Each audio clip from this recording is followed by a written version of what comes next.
जब हमारा इस संसार में जन्म होता है, जब हम माँ के गर्भ से बाहर आते हैं, समय अपनी गति से चलती रहती है। हम कुछ बड़े होते हैं। हमारी सर्वप्रथम जब लोगों को हम आँखों से देखते हैं, नेत्रों से देखते हैं कि लोग चल फिर रहे हैं, अपने आसपास लोगों को देखकर हमारे भी मन में यही इच्छा जगती है, काश मुझे भी चलना आ जाता। हमने कोशिश की, पुरुषार्थ किया, ईश्वर की असीम कृपा हुई और हमने चलने लगा। आखिरकार उसके बाद जब हमने थोड़ा बहुत चलने लगा,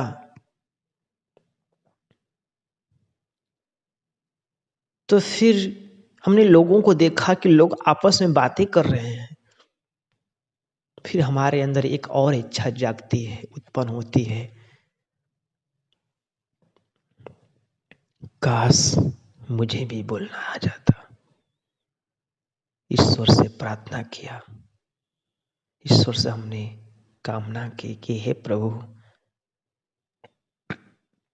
हे परमपिता परमेश्वर, मुझे बोलना आ जाता। ईश्वर की असीम कृपा से वो भी हो गया। हमने बोलने लगा, चलने लगा। फिर अगला एक और इच्छा होती है, जब हम आसपास बच्चे को देखते हैं कि सारे बच्चे जा रहे हैं स्कूल में, क्लास कर रहे हैं, शिक्षा अध्ययन करने, काश मैं भी चले जाता।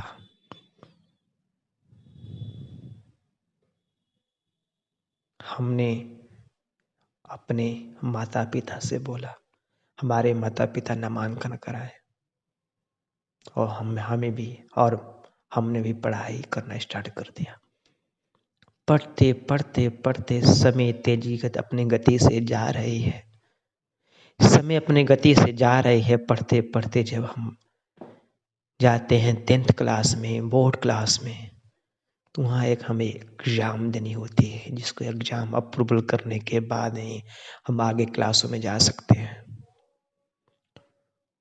हमारी उस समय हमारा केवल एक ही गोल, एक ही एम होता है कि हे परमपिता परमेश्वर, हे ईश्वर, बस मुझे इस बार बस पास करा दे, बस मैं बिल्कुल पास हो जाऊं, मुझे मेरा अच्छा मार्क्स आ जाता। चलो वो भी हो गया, बहुत खुश हुए, अच्छा रिजल्ट मिला। हमने पुरुषार्थ की, ईश्वर का असीम कृपा हुआ, वो भी मिल गया। फिर उच्च शिक्षा है तो समय तेजी गति से चले जा रही है और हमने नामांकन कराते गया, ईश्वर से प्रार्थना करते गया। जब सारे पढ़ाई कंप्लीट कर लिए तो बंधुओं एक और इच्छा जग रही है, एक और इच्छा उत्पन्न हो रही है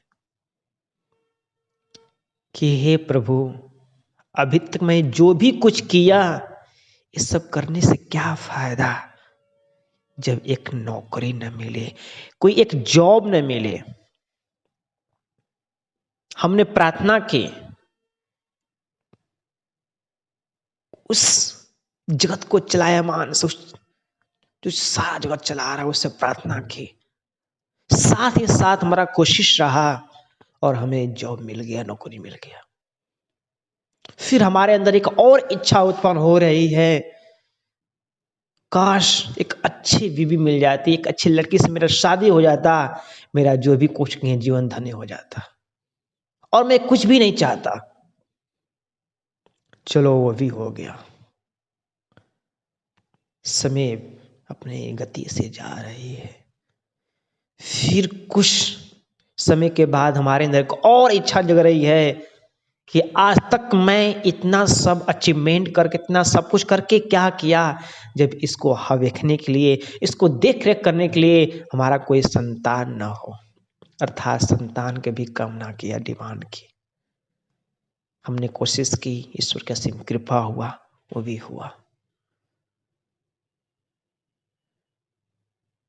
ईश्वर की अनुकंपा से हमारे सारे चीज पूर्ण होते आ रहे हैं, और हमारे कोशिश से भी। काश काश काश काश काश काश ही रह गया, लेकिन क्या हम सभी संतुष्ट हुए? क्या हम सभी को वो शांति मिली जिस चीज चाह रहे हैं? या क्या कभी हमारे अंदर इच्छा हुआ कि नहीं, अब मुझे सब कुछ मिल गया, अब कुछ भी नहीं चाहिए? जी नहीं। जैसा मैं भी बच्चा था, उसे आपका पुत्र हुए, हमारा पुत्र हुए, अब उन्हें भी ऐसा ही करेंगे जैसा हम करते आ रहे हैं।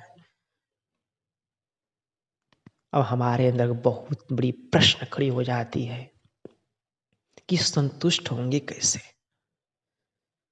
वो कौन सा सुख है, वो कौन सी आनंद है, वो कौन सी चीज है, वो कौन सी टेक्निक्स है जिसको अपनाने के बाद इच्छा ही मर जाती है, जिसको चाह लेने के बाद, जिसको प्राप्त कर लेने के बाद कुछ और चाहने की इच्छा ही नहीं होती है। बंधुओं, वही तो है परमानंद का सुख, वही तो है सद्गुरुदेव भगवान का आनंद अक्षर। उसको प्राप्त करने के लिए केवल एक ही मार्ग है, वो है विहंगम योग। विहंगम योग के द्वारा ही उसे उस सुख को, उस आनंद को प्राप्त किया जा सकता है। और सद्गुरुदेव के प्रकाश के बिना, सद्गुरुदेव की कृपा के बिना कुछ भी संभव नहीं है। आज के अपने भावों को मैं यहीं विराम करता हूं। अगर मेरा भाव आपको अच्छा लगे, प्लीज एक कमेंट कर देना। आपके कमेंट का मुझे इंतजार रहेगा। आपका शुभ, धन्यवाद।